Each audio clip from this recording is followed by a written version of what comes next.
नमस्कार दोस्तों।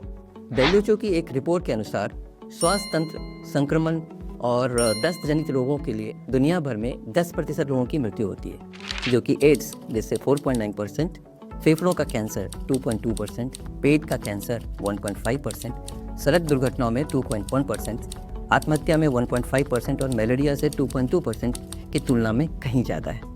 अब ये देखा जाए कि श्वास तंत्र संक्रमण और दस्त जनित रोग के बचाव के लिए दुनिया भर में कुल कितना खर्च किया जाता है, तो बाकी कारणों की तुलना में ये काफ़ी कम दिखाई देगा। एड्स, कैंसर जैसे रोगों के निवारण के लिए, उसके उपचार के लिए कई बिलियन और ट्रिलियन डॉलर खर्च किए जाते हैं, लेकिन पेट संबंधी समस्या दुनिया भर के बड़े हिस्से में आज भी शुद्ध पानी की वजह से होता है। लेकिन शुद्ध पानी नहीं मिलता है। आज के इस एपिसोड में हम कुछ ऐसे पारंपरिक तरीकों की बात करेंगे जो पानी को शुद्ध करने की विधि बताएगा। तो चलिए हम शुरू करते हैं।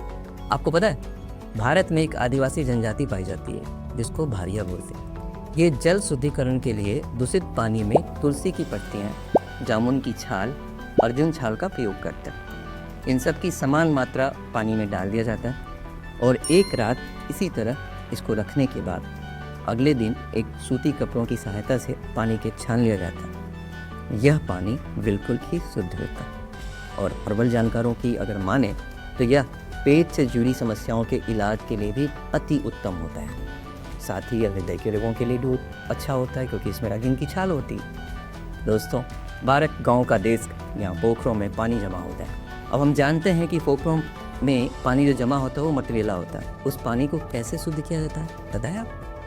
पानी में से मिट्टी के कण, कीचड़ और अन्य गंदगियों को साफ करने के लिए जो महिलाएं होती है वो निर्गुंडी या वाइट्रेक्स चिरुंडो, चेस्ट ट्री जिसको बोलते हैं, नमक की पत्तियों का प्रयोग करते हैं और मैले पानी को घड़े या मटके में डालने से पहले ताज़ा निगुंडी की पत्तियों को नीचे बिछा देते हैं और फिर इसमें मटमैला पानी डाल दिया जाता है और मटके को आधे से 1 घंटे के लिए ढककर रख दिया जाता है।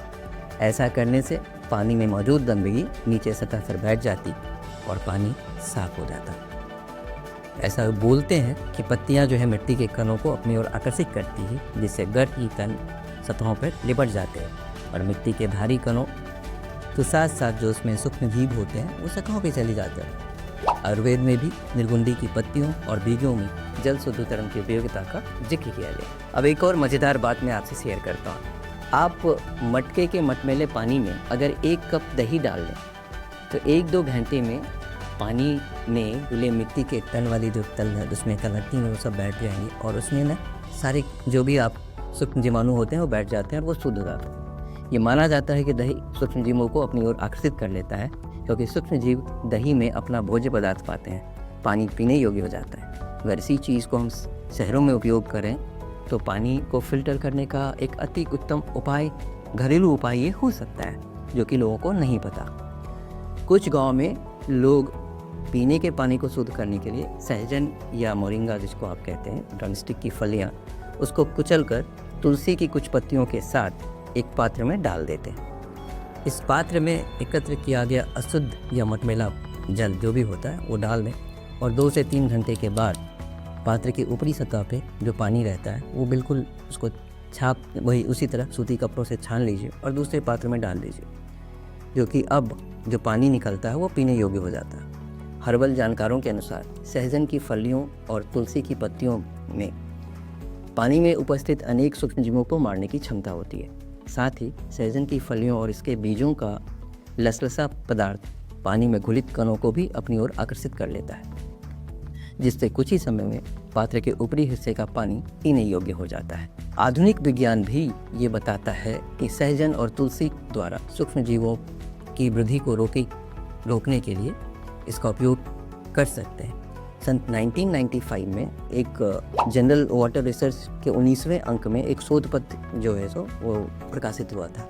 उसमें जो परिणाम दिए गए थे उसके अनुसार वास्तव में सहजन के बीजों में हल्के अनुभार वाले कुछ प्रोटीन्स होते हैं। ये प्रोटीन्स पानी में उपस्थित कणों, जीवाणुओं और क्ले आदि को अपनी ओर आकर्षित करते हैं, जिससे न सिर्फ पानी शुद्ध होता है अपितु उसकी कठोरता भी सामान्य हो जाती है। इसके अलावा पेयजल के रखरखाव के लिए भी अगर हम उसको पीतल या तांबे के बर्तन का उपयोग करते हैं तो बैक्टीरिया को पनपने से रोक सकते हैं। पीतल या तांबा बैक्टीरिया को पनपने देता है।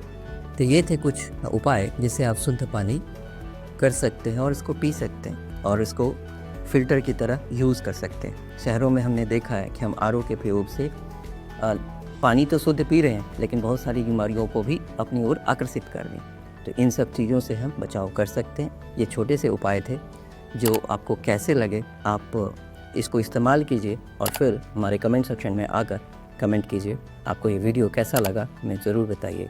अगले वीडियो तक के लिए नमस्कार, थैंक यू।